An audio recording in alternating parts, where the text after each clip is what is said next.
이 세상의 이치가 모두 그렇듯이 한쪽이 어두우면 한쪽은 밝은 법입니다. 사회생활, 코로나로 인해서 사회생활과 그리고 또한 개인적인 모든 삶의 많은 영역들이 닫혀 있는 가운데서 또 어떤 경우는 또 더 활성화되는 그런 경우도 있습니다. 세상의 사업 가운데서도 코로나로 인해 가지고 많은 사람들이 삶의 생활의 어려움을 이야기를 합니다만, 그러나 또 어떤 사람들은 그 반대로 코로나로 인해 가지고 사업이 아주 활성화되었다, 잘 되었다, 그렇게 이야기하는 사람들도 있는 것을 볼 수가 있습니다. 우리들의 문화생활 가운데에서도 우리들의 각종 공연을 위시해 가지고 바깥 모든 스포츠 관람이라든지 이런 경기 관람이라든지 이런 것들을 위시해서 많은 것들이 제한을 받고 있습니다만, 또 방 안에서의 게임이라든지 혹은 특별히 그 영화, 넷플릭스가 아주 그 수혜자 중에 한 회사라고 그러는데요. 세계적으로 그 넷플릭스 회사가 코로나로 인해 가지고 아주 수익을 많이 올린 그런 회사로 나타나고 있습니다. 아무래도 많은 사람들이 그것을 이용할 수밖에 없고, 그 중에서 최근에 제가 본 영화 한 편입니다. Don't Look Up이라고 하는 작년 12월에 나온 레오나르도 디카프리오의 주연의 영화인데요. 해성 충돌의 해성 충돌로 인한 지구 종말에 관한 그 영화입니다. 이 해성 충돌에 관한 지구 종말의 영화는 이미 우리들에게 내용은 콘텐츠는 익숙합니다. 1998년에 연달아 나온 것으로 되어 있어요. 한 몇 달 간격으로 연달아 나온 것인데, 아마겟돈이라고 하는 브루스 윌리스라고 하는 사람이 주연을 한 해성 충돌 영화가 있습니다. 그리고 뒤이어서 곧 나온 딥 임팩트라고 하는 영화가 있죠. 내용은 거의 같아요. 그 해성이 충돌해서 지구가 멸망하게 될 뻔한 것을 영웅적인 그런 헌신자들이 나타나서 그 위기를 모면하고 지구를 구출한다고 하는 그런 영화의 내용입니다. 1998년에 그 영화가 그렇게 나온 것은 아마도 곧 20세기를 마치고 그리고 21세기, 새로운 세기를 두면서 아무래도 그냥 한 세기가 바뀌어지는 것이 아니고 천년기가 바뀌죠. 2000년기에서 1000년기에서 2000년기로 또 바뀌는 그런 천년기가 바뀌는 그런 시간을 앞두고 온 세계에서 종말론적인 그런 정서가 한편에서 일어난 것은 당연하다고 그렇게 생각할 수가 있습니다.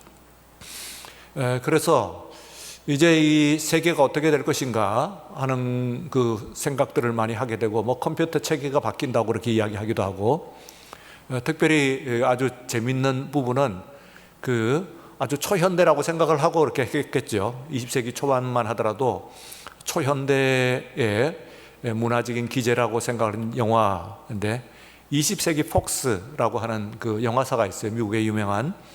근데 20세기 폭스사가 만들어졌을 때는 20세기 그 초현대를 계도하는 그런 영화사 이름을 붙인다고 했습니다만, 21세기를 생각하지 못한 것이죠.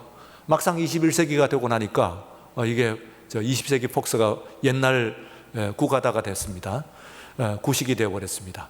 그래서 이제 고민을 했다는 그런 이야기를 듣게 되고, 또 영화사 이름을 바꿨다, 그런 이야기도 들었습니다.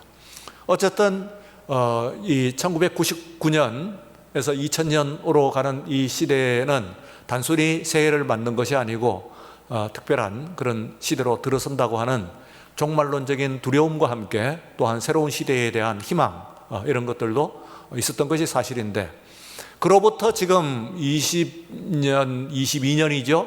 22년 차를 맞고 있습니다. 그런데 과연 우리들이 새로운 희망을 가지고 맞이했던 이런 새로운 천년기라고 하는 것이 어떤 것인가 하는 것을 이제 볼 수가 있습니다. 보면서 불안한 마음을 가지고 우리는 이제 이것을 보고 있는 것이다, 그렇게 생각을 할 수가 있습니다. 그런데 이 Don't Look Up이라고 하는 영화는 컨텐츠는 같아요. 우리가 이미 앞선 두 영화에서 우리가 봤듯이 혜성이 이제 지구로 충돌을 하게 되면은 지구는 멸망하게 됩니다. 최소한 지구는 견딘다고 하더라도 지구에 있는 생명체, 그 중에서 특별히 인류는 거의 멸망을 하게 된 그런 상황에서 그 지구를 향해서 돌진해 오는 그 혜성에 다가가서 원자탄으로 터뜨린다든지, 혹은 그것도 이제 그 방법이 불가능하게 되면은 직접 이제 우주인들이 가서 그곳에서 땅을 파고, 그리고 그 속에 이제 그 혜성을 터뜨리는 폭탄을 심는 것이죠. 그래서 그것을 터뜨려 가지고 이제 분해시킴으로 말미암아 지구를 구한다, 뭐 이제 그런 생각을 발상입니다. 그런데 컨텐츠는 같습니다. 이 혜성이 지구를 향해서 다가온다고 하는 그런 컨텐츠는 같습니다만, 그러나 여기서 갖고 있는 영화의 그 메시지는 완전히 정반대입니다. 오히려 이제 그 혜성을 한 대학원생과 그리고 지도 교수 두 사람이 그것을 발견을 하게 됐는데, 발견한 그 시점에서 이 혜성이 충돌을 하는 그 지구 멸망의 시점까지는 약 6개월이 남아 있는 시점이었습니다. 그런데 그 사실을 가지고 언론 혹은 또 정부 관계자, 특히 이 대통령까지 찾아가죠. 그렇게 왔을 때 많은 이제 관공서, 특히 대통령 뿐만 아니라 이제 학계, 이 모든 세상들이 예상 밖의 그런 반응을 보입니다. 뭐 그런 이야기를 하냐, 뭐 이러면서 이야기를 하고, 또 언론사도 아주 특별한 이야기를 하는 그런 아주 재미있는 흥미로운 이야기를 해서 시청률을 올리는데 이제 굉장히 이 사람을 이제 이용하는 것이죠. 또한 뿐만 아니라 대통령까지 보고가 됐음에도 불구하고 이 대통령조차도 자신의 그 지지율, 둘 다 율입니다. 숫자로 표현되는 지지율을 올리는데 또 골몰하면서 이 사람들의 이제 제안을 받아들이지 않고 시간이 이제 점점 지나갑니다. 그래서 마침내 그 6개월의 시간이 다 지나고 이제 최후의 만찬이죠. 교수의 가족들 이 최후의 만찬 하는 것이 이제 마지막 장면으로 나오는 그런 영화입니다. 그러니까 컨텐츠는 같은 것이긴 합니다만, 혜성 충돌이라고 하는 같은 컨텐츠를 쓰고 있습니다만, 그러나 앞선 두 영화에서는 영웅적인 그런 그 인물들이 나와가지고 이 인류를, 지구를 구한다 하는 그런 영웅전의 이야기라고 한다면은, 한편에 있어 Don't Look Up이라고 하는 것은 그 같은 컨텐츠를 쓰면서 오히려 이 인간이 얼마나 눈앞에 닥쳐 보이고 있는 그런 현실, 그 위기의 현실에 대해서 안일하게 대처를 하고, 그리고 자기 이익만 추구를 하고 사느냐 하는 것에 대한 고발이죠. 고발을 합니다. 우선 내용조차도 이게 레오나르도 디카프리오 하면은 우리가 타이타닉에서 봤듯이 아주 뭐 핸섬한 그런 청년의 모습은 온데간데 없고 아주 배불뚝이에 아주 그 눈꼬리가 처진 그런 노회한 교수의 모습으로 이렇게 나타나고 있는 것이 어떤 상징성이 있는 그런 내용이다, 그렇게 생각을 할 수가 있습니다. 보면서 이제 소설가이자 유명한 그런 평론가인 조지 버나드 쇼라고 하는 사람이 있죠. 그 사람은 이제 그 사람의 작품들, 소설이나 혹은 뭐 이런 것들로도 유명합니다만, 그러나 이 사람은 흔히들 많이 마지막에 그 묘비명으로 유명합니다. 아주 그 해학적인 그런 시니컬한 묘비명을 스스로 미리 정해가지고, 그래서 그 묘비명이 나오는데, 그 묘비명에만 우물쭈물하다가 내 이럴 줄 알았다, 뭐 이런 내용입니다. 우물쭈물하다가 내 이럴 줄 알았다 하는데, 이것이 어떤 의미에서는 간단한 그런 경구이긴 합니다만, 그러나 우리 인생의 많은 인생, 거의 아마 대부분의 인생일 것 같아요. 그냥 내가 어떤 의미에서 우리들의 묘비명을 대표하지 않냐. 많은 뭐 묘비명들이, 여러 가지 묘비명들이 있고 뭐 이름들이 적혀 있고 합니다만, 사실 인생의 사연들마다 보면은 완성을 하고 있는 인생이 몇 명이나 있겠어요. 다 어떤 내일 미루고, 그리고 하다가 우물쭈물 하다가 그만 시간만 지나가고, 그 다음에는 모든 것이 이제 결국은 마지막에 다 이루지도 못하고, 그리고 영혼을 남긴 정도가 아니고 실패의 좌절의 슬픔을 안고, 그리고 눈을 감게 되는 것이 우리들의 인생 아닌가, 그런 생각을 하면서 그 간단한 그 경구가 많은 사람들의 죽음뿐만 아니라 삶에 대한 어떤 경고일 수가 있습니다. 당신이 오늘 지금 사는 동안에 있어가지고 오늘 이 세상에 코를 박고 그리고 살고 있지만은, 그러나 그러다가 보면은 언젠가는 당신의 삶이 끝날 것이고, 그리고 당신이 희망했던 모든 것들, 그리고 또한 그 꿈들, 이런 것들을 또 이루지 못할 뿐만 아니라 정작 중요한 것들은 놓쳐버리고 마는 그런 헛된 삶을 살고, 이렇게 허무한 죽음. 노벨상까지 받은 사람이, 세계적인 그런 문학가가 내 이럴 줄 알았다, 우물쭈물하다가 내가 이렇게 죽음을 맞이했다 하는 정도 같으면 우리들의 삶은 어떨까, 이렇게 생각을 해보면은 그야말로 정신이 번쩍 드는, 그야말로 오늘 내가 우물쭈물하면서 사는 이런 내 삶에 대해서 정신이 번쩍 드는, 이렇게 살아서는 안 되겠다 하는 그런 생각이 드는 그런 것이라고 이렇게 생각을 할 수가 있습니다. 자, 그래서 오늘 이제 말씀은요, 손으로 악을 이기라 하는 말씀을 가지고 이제 정신을 좀 차리고 우리가 정말 선을 이루기 위해 가지고 노력을 하면서 살아야 된다 하는 말씀을 좀 드리고 싶습니다. 우리들의 삶에, 우리들의 존재에, 인간 존재의 가장 심장부는 마음이라고 하는 것이 있습니다. 마음이 있어서요. 하나의 이제 우리가 어떤 판단을 하고 있는 판단 혹은 생각, 이런 것들은 부호적인 것입니다. 하는 계기적인 메커니즘이라고 볼 수가 있고요. 이 메커니즘을 움직이는 것은 우리의 마음이 움직이고 있기 때문에 생각보다도 더 깊은 곳에 있는 것이다, 그렇게 말할 수 있습니다. 이 생각에 의해 가지고, 그러므로 우리들의 이제 우리 마음에 의해 가지고, 우리의 생각을 통해 가지고, 판단을 통해서 드디어 우리들이 행동을 하게 되는 것이죠. 그 행동을 하게 되면은 그 행동이 전에도 말씀드린 바와 같이 계속 반복을 하게 되면 집을 짓게 됩니다. 그래서 집을 지은 것을, 이 집이라고 하는 것에 habit 하는 말이 집이라고 하는 뜻이 있다고 말씀드렸는데, 그게 이제 말하자면 번역은 습관이라고 하는 말로 번역이 됩니다.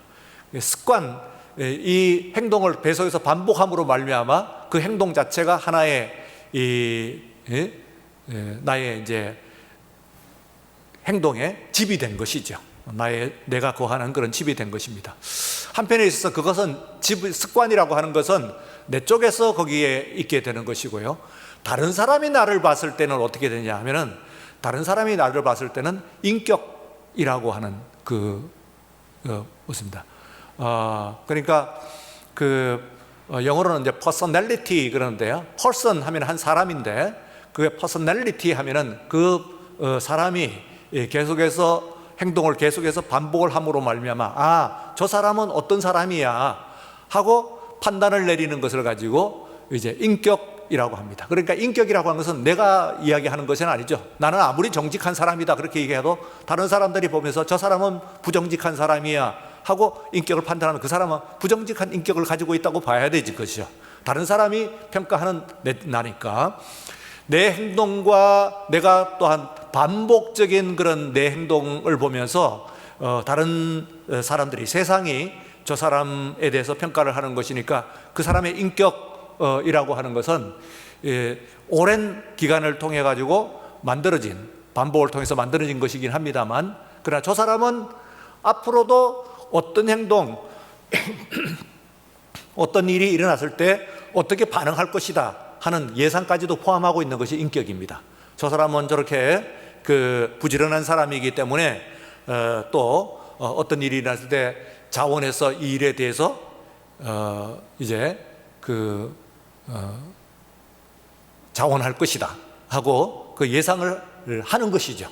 저 사람은 자신들의 일에 솔선수범하고 부지런한 사람이기 때문에 할 것이다 하는 그런 그 사람의 인격에 대한 것은, 그러므로 인격이라고 하는 것은 두 가지 시제적인 의미가 있습니다. 하나는 과거적으로 그 사람이 지금까지 축적된 모든 행동들을 보면서 세상이, 다른 사람들이 판단을 하는 것이고, 또 한편에 있어서는 미래적으로 또한 그 사람이 어떤 경우가 되면은, 아직 그런 케이스, 경우가 생기질 않았습니다만 어떤 케이스가 생기면은 그 케이스에서 어떻게 나올 것이다 하는 것에 대한 예상이 있습니다. 그까지 포함하는 것을 가지고 그 사람에 대해서 우리는 인격이다 그렇게 이야기를 하는 것이죠. 물론 예상이라고 할 때 꼭 맞지는 않습니다. 반드시 저 사람이 어떻게 나올 것이다 예상 밖의 어떤 행동 같은 것들이 있긴 합니다만, 그리고 또한 그것을 통해 가지고 자기의 또 행동을 자꾸 바꾸게 되면은 그 사람에 대한 인격에 대한 재평가, 새로운 인식, 이런 것들도 있을 수 있긴 합니다만, 그래도 일단 지금까지의 그 사람의 모든 모습을 보면서, 행동을 보면서 또한 앞으로 어떤 경우에 어떻게 할 것이다 하는 것에 대해서 우리가 예상을 하는 것까지를 포함하고 있는, 곧 과거적인 시제와 그리고 또 시제적으로 또 미래적인 그런 부분까지도 포함하고 있는 것을 우리는 인격이다 그렇게 생각을 합니다. 이것 가운데서 이제 나와 다른 사람의 조우를 하면서, 곧 나의 습관과 그리고 다른 사람이 나를 평가하는 그런 인격, 이 두 가지가 조우를 하면서 만들어내는 것이 우리의 삶이요, 그리고 또한 우리의 또 운명이라고 생각하니까, 그 모든 메커니즘을 우리가 다 보게 되면은 최초의 출발은 어디서 하느냐면은 생각에서 합니다. 마음에서 합니다. 마음에서.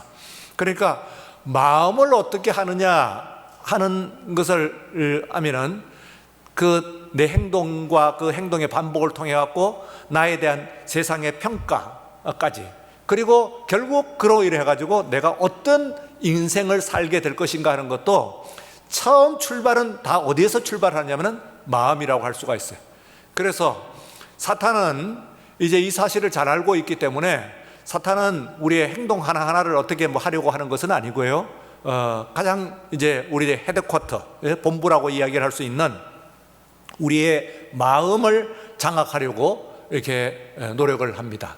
그래서 마음이 우리에게, 사탄에게 장악되지 아니하면은, 그러면은 가장 우리에게 중요한 우리의 모든 삶을 바꿀 수가 있는 것이라고 볼 수가 있어요. 그래서 선이라고 하는 것은, 선과 악은 밖에 있는 것이고요, 선과 악에서 내가 선하려고 하는 마음이죠. 마음을 이미 작정하는 것, 이것이 굉장히 중요하다고 볼 수가 있어요. 창세기 3장에서 보면은 나무 이야기가 나옵니다. 선과 악을 알게 하는 나무, 곧 우리가 선악과라고 부르는 그 나무죠. 그 나무가 이제 하나님께서 만드신 동산 중앙에 이렇게 한가운데 나무가 이제 솟아 있어요. 근데 하나님께서 그 나무에 있는 것은 그 나무의 실과는 따먹지 말아라 하고 이제 엄명을 내리셨어요. 이게 하나님의 명령이에요. 하나님께서 많은 축복을 하셨습니다만, 그러나 단지 그 하나의 그 명령만 하셨습니다. 그러니까 하나님께 주신 은혜를 많이 누리면 됐을 것인데, 그 하와가 어느 날 동산 중앙에 그 나무에 가까이 갔어요. 그 나무가 보니까 세 가지인데, 먹음직도 하고 보암직도 하고 지혜롭게 할 만큼 탐스럽기도 하다 그랬어요. 세 가지. 그래서 악이 이제 그 보이는 그 모습입니다. 먹음직도 하고 보암직도 하고 지혜롭게 할 만큼 탐스럽게 해요. 그래서 이제 이 여인이 이제 그걸 보고 있는데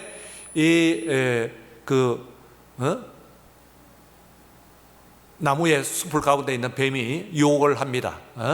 정말 그 하나님께서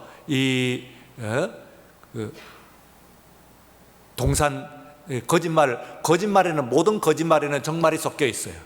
그래가지고 정말만 듣고 나머지의 거짓말을 정말로 생각하는 이 효과가 있습니다. 그래서 뱀은 어떻게 그것을 진실과 거짓을 섞어냐면은, 하나님께서 정말로 이 동산에 있는 모든 실과를 먹지 말라고 하시더냐, 그런 얘기예요. 이것은 사실은 하나님께서는 모든 것을 다 먹을 수 있게 하시고, 단지 동산 나무에 있는 이 실과는 먹지 말라고, 이 열매는 먹지 말라고 말씀을 하셨거든요. 그러니까 그것은 정말인 것 같아요. 하나님께서 그 비슷한 말씀을 하신 것 같아요. 그래서 거짓과, 그리고 지금도 우리가 이 세상에 많은 소문들 이게 있지 않습니까? 지금 그 대선을 앞에 두고 이게 나오는 쏟아져 나오죠? 쏟아져 나오는 모든 것들을 보면은 다 거짓말은 아닙니다. 정말을 그 속에 넣고, 그리고 정작 자기가 원하는, 사탄이 원하는 그런 거짓말을 그 속에 집어넣고 있는 것이죠. 정말 이게 다 모든 실과를 먹지 말라고 하더냐, 이러고 이제 정말처럼 느껴지는 그런 말을 들은 것도 같은 거짓말을 하는 거예요. 그러니까 여자가 또 거기에 대해서 대답을 하는데, 그 대답도 정말과 거짓말을 섞습니다. 아니, 하나님께서 다 그렇게 말씀하신 건 아닌데 말이야, 이 동산 나무에 있는 실과를 이거는 먹지도 말고 만지지도 말라고 그랬습니다. 그 비슷한 말을 하신 것 같아요. 그러나 거기에 뭡니까? 하나님께서 하신 그 명령을 보게 되면 먹지 말라고 하셨어요. 만지지도 말라는 말씀을 하시지 않았지. 그런데 이 여인은 마치 하나님께서 아주 그 사람을 올가매고, 그리고 힘들게 하고 부자유스럽게 이렇게 명령만 하시는 그런 하나님으로, 먹지도 말고 만지지도 말고 이렇게 나옵니다.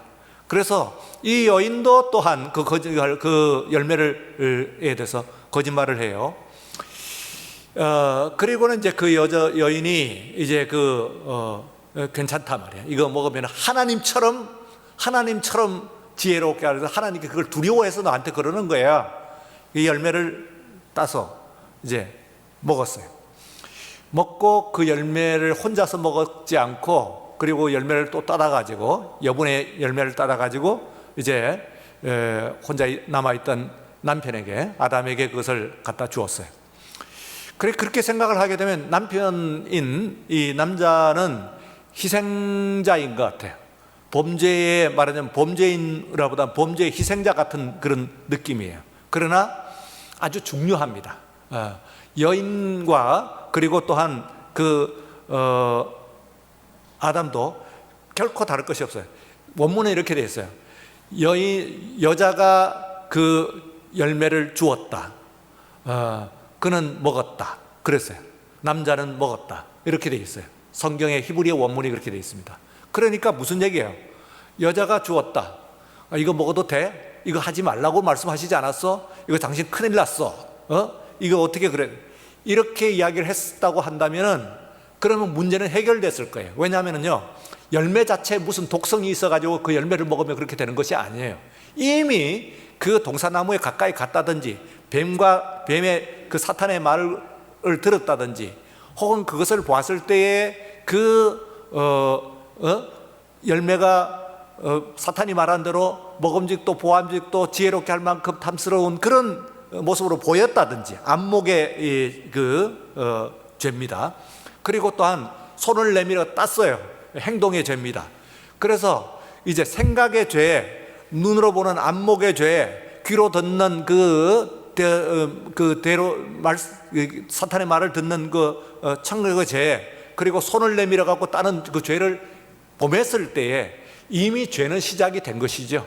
그러니까 어쩌면은 거기에 있는 그 열매라고 하는 것은 우리가 매일 먹는 그 열매와 다름이 없었을 거예요.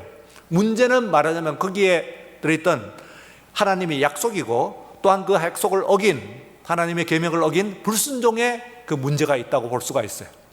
그러니까 그것에 대해서 여인이 열매를 가져왔다 할 때 무슨 그런 열매를 가져왔느냐, 그걸 당신이 왜 땄느냐 하고 꾸짖기만 했다고 한다면은 문제는 해결될 수가 있는 거예요. 그 열매 자체가 무슨 독성이 있는 것은 아니니까 해결할 수 있는 그 기회가, 찬스가 있었다고 하는데, 그냥 여자는 주었다, 남자는 먹었다 이렇게 된 거예요. 그 뒤에요, 이제 탓을 하는데 하나님께서 이제 이 사람들의 죄인의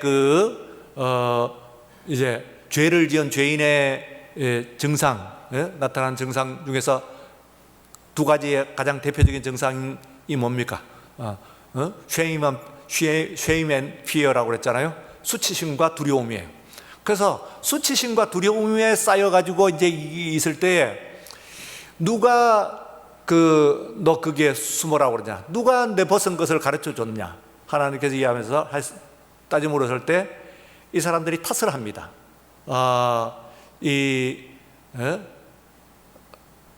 여자 탓을 하는 남자가 이 여자가 줘서 먹었습니다. 심지어는 하나님 탓을 합니다. 하나님께서 나에게 주신 여자라고 하는 거예요. 그 얘기 속에서는 이 모든 문제의 그 원인이 하나님에게도 있다는 그런 그 탓을 얘기하는 거예요. 또 여자는 뱀이 꿰어가지고 하면서 하는데, 실제로 있어서는요, 이 문제에서 어디에서 문제냐면 아담과 그리고 하와의 마음에 있었던 거예요. 아담과 하와의 마음에서 문제가 시작된 것이지, 말씀드린 대로 그 열매 자체가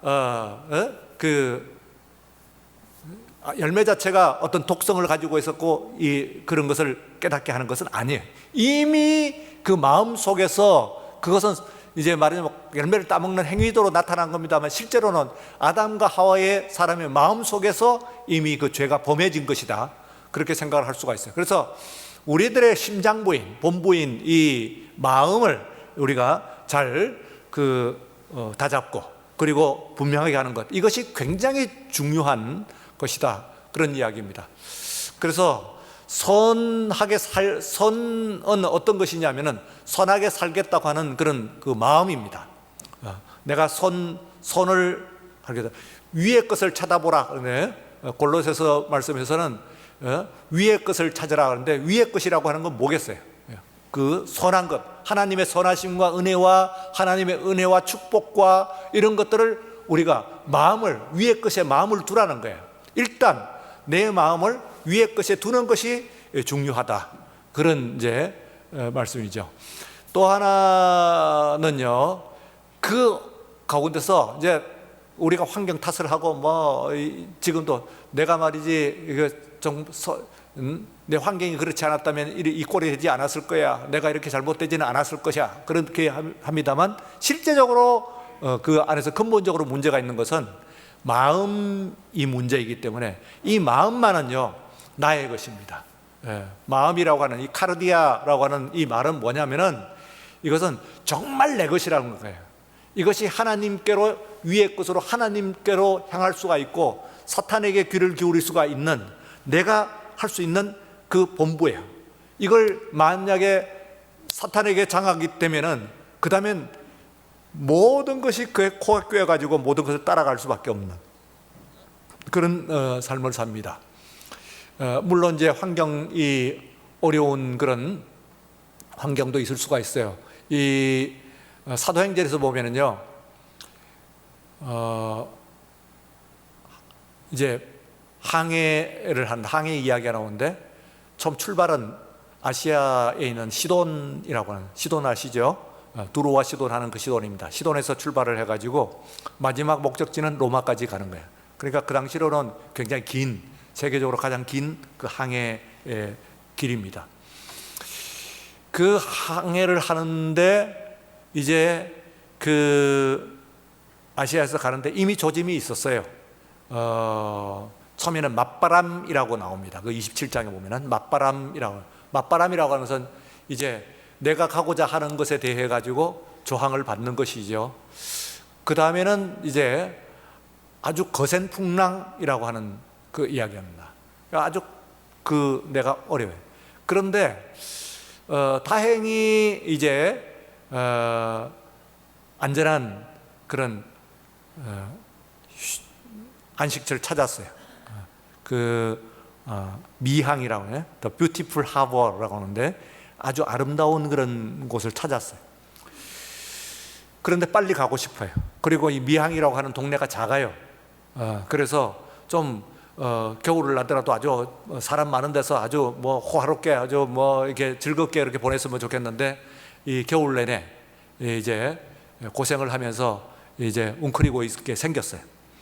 그런데 또한 그 찬스가 왔어요. 남풍이 순하게 부는 거예요.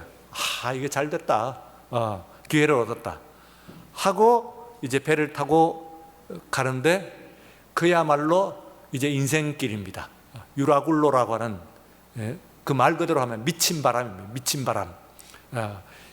미친 바람, 광풍, 미친 바람을 만난 거예요.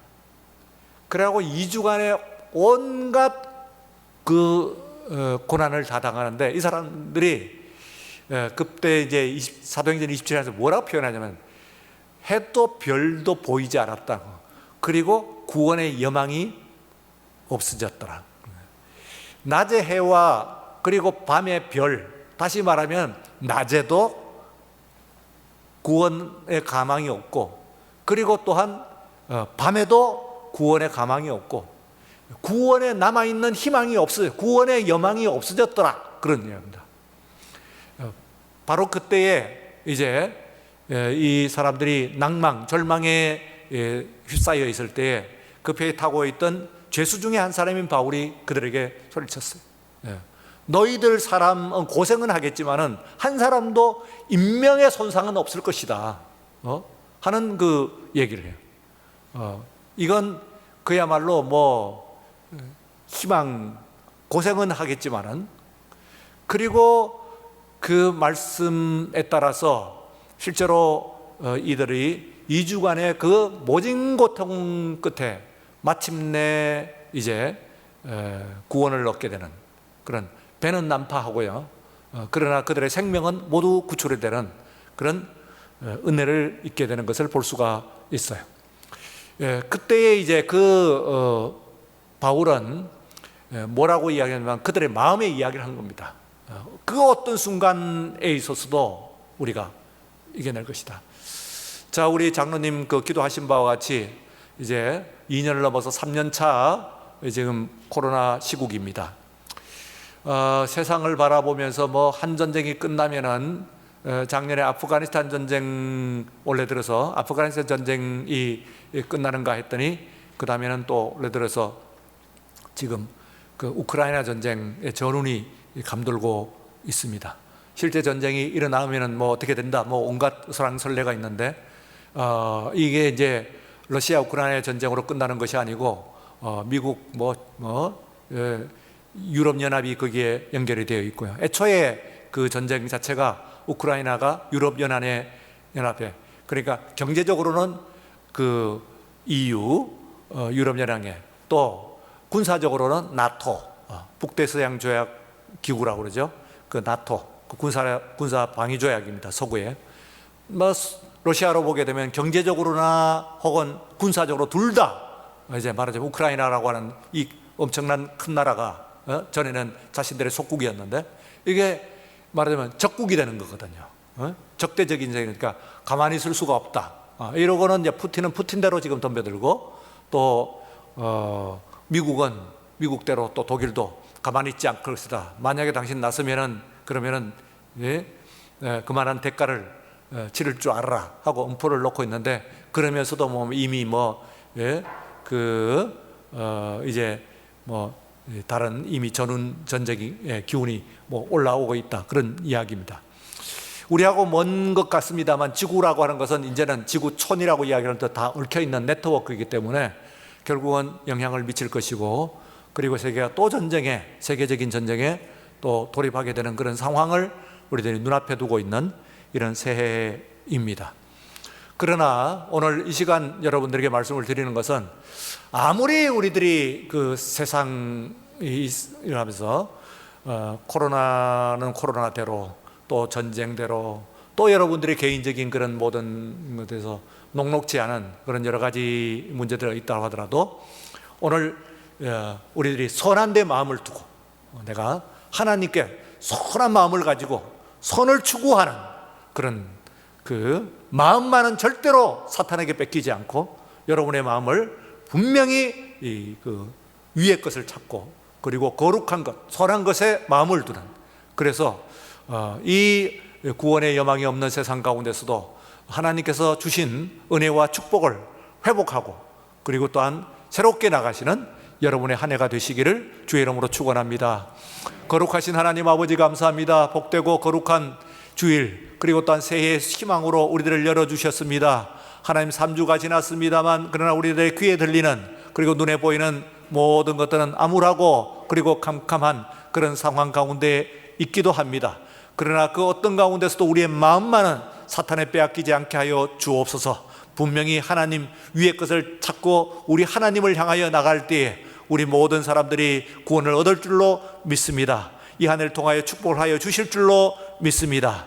이 한 해에 내 병을 고쳐 주실 줄로 믿습니다. 내 가정에 평안을 주실 줄로 믿습니다 하는 분명한 믿음으로서 이 하루를 우리가 살아갈 수 있도록 축복하여 주시옵소서. 감사하며 예수님 이름으로 기도리옵나이다.